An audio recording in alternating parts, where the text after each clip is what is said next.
bakla, bayot, tomboy, salot. Pamilyar ba kayo sa mga katagang yan? Madalas nating naririnig ito sa iba't ibang tao, ginagamit upang mangutya ng mga taong parte ng LGBTQ+. Sa kabila ng pagiging moderno ng panahon, patuloy pa ring nararanasan ng maraming Pilipinong LGBTQ+ ang diskriminasyon. Ngunit paano nga ba ang mga salitang ito ay naging lait sa isang tao? Saan nga ba ito nagsimula at bakit parang hanggang ngayon, hindi pa rin tuluyang nagbabago ang pananaw ng lipunan? Ang diskriminasyon laban sa LGBT ay malalim na pinag-uugapan at tinatawag na heteronormative norms. Ito yung paniniwalang dalawa lang ang kasarian. Ito ay ang lalaki at babae. Sa ganitong pananaw, hindi kinikilala ang lawak at pagkakaiba-iba ng SOGE o sexual orientation, gender identity and expression. Ang ganitong ideya ay hindi basta galing sa ating kultura, kundi ito ay bunga ng kolonyalismo, relihiyon at kultural na paniniwala na ipinamana sa atin noon pa man.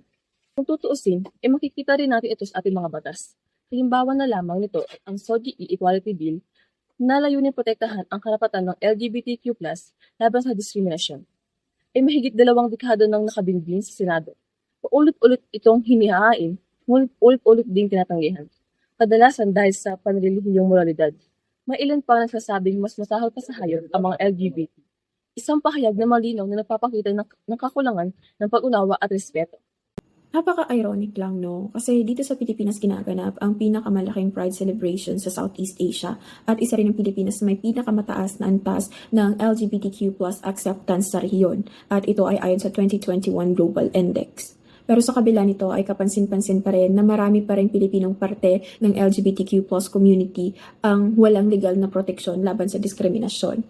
Ayon sa Social Weather Station survey na isinagawa noong 2019, 60% ng mga Pilipino ang naniniwalang nakakaranas ng mga pangdidiskrimina ang mga Pilipinong parte ng LGBTQ+ community. At 55% naman ang pabor na magkaroon ng mga batas na magbibigay ng proteksyon sa kanila. Ngunit, kahit may ganito ang suporta, ay hati pa rin ang opinyon ng marami, hati pa rin ang pananaw ng marami.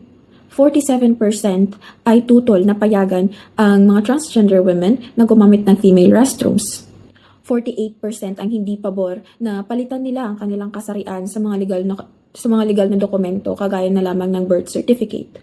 Ang mas nakakaalarma pa rito ayon sa Trevor Project survey na isinagawa nitong nakaraang taon, 2024, 74% ng mga kabataang Pilipinong parte ng LGBTQ+ community ay nakakaranas ng pangdidiskrimina o diskriminasyon dahil lamang sa kanilang sexual orientation o gender identity.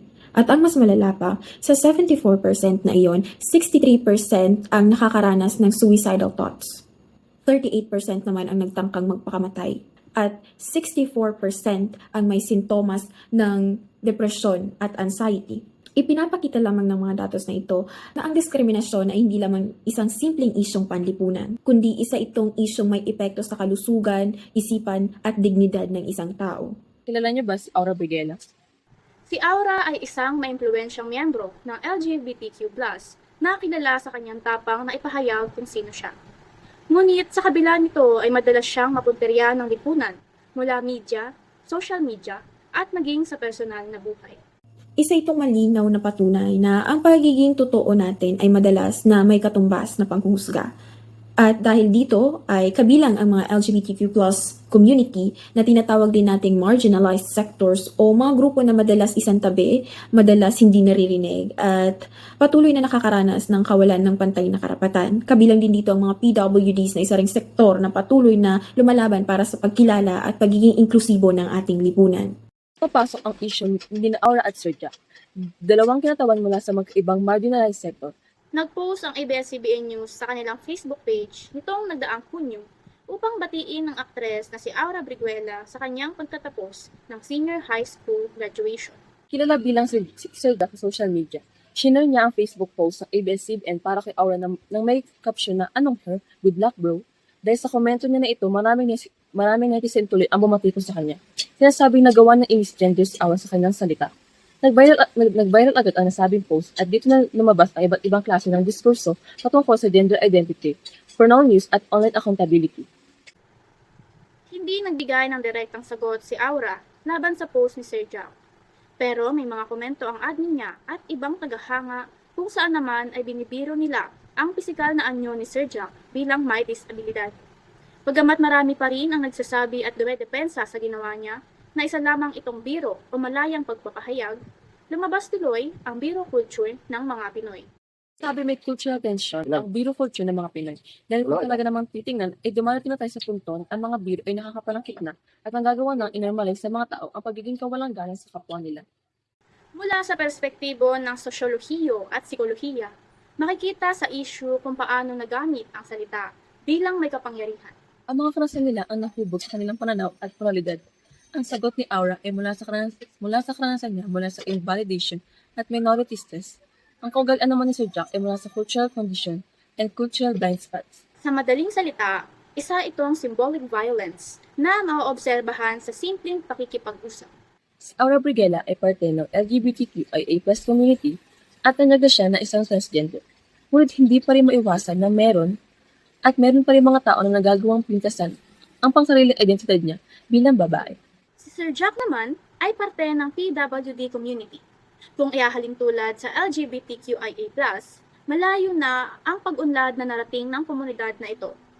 Ngunit ang pagkakaroon ng pisikal na disabilidad ay isang malaking ugat ng mga biro na may malapit ng tawirin ang linya ng diskriminasyon. Silang parte ng marginalized community ng LGBTQIA+ at PWD. Ngunit iba rin ang kanilang kinalakihan at mga karanasan na humubog sa kanila.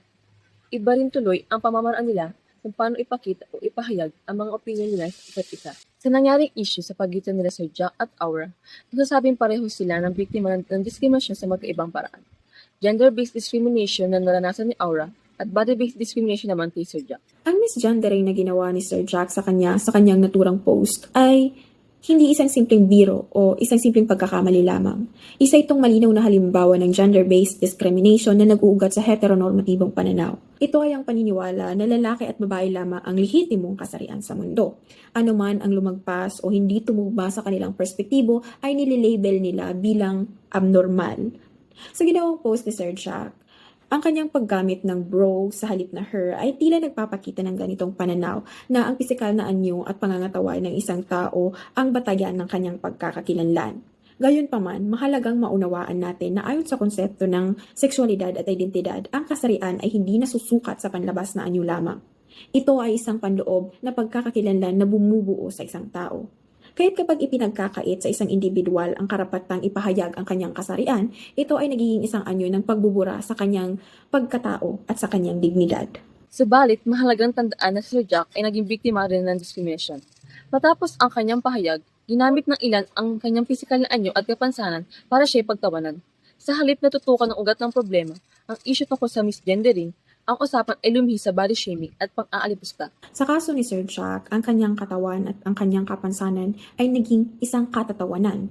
Ngunit sa kabila nito, mahalagang malaman natin, mahalagang tandaan natin na ang ganitong pangungutya sa pisikal na anyo ay bahagi rin ng isang mas malawak na sistema ng diskriminasyon na nagdudulot ng stigma at marginalisasyon. Bilang bahagi ng inklusibong henerasyon, mahalagang magkaroon tayo ng kamalayan na ang ganitong uri ng diskriminasyon ay hindi na dapat gawing normal.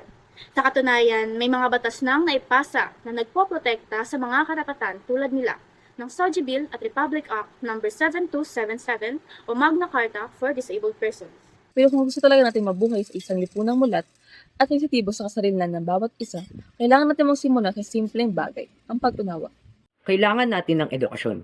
Hindi lang yung itinuturo sa paaralan, kundi pati na rin sa pag-aaral na magbubungsod ng karunungan at kakayahang makinig sa mga kwento ng iba't ibang tao. Sa simpleng pagtawag ng tama sa kasarinlan ng isang tao ay isang malaking bagay na malaking hakbang ang hindi mo pagtawanan at husgahan ang isang tao sa kung ano sila o sa kung sino sila. At higit sa lahat, maging kapanal. Kapag may naririnig at nakikitang mali, huwag kang manahimik. Hindi mo kailangang sigawan pero pwede mong itama dahil ang pagtahimik ay ang pagsang-ayon sa mali.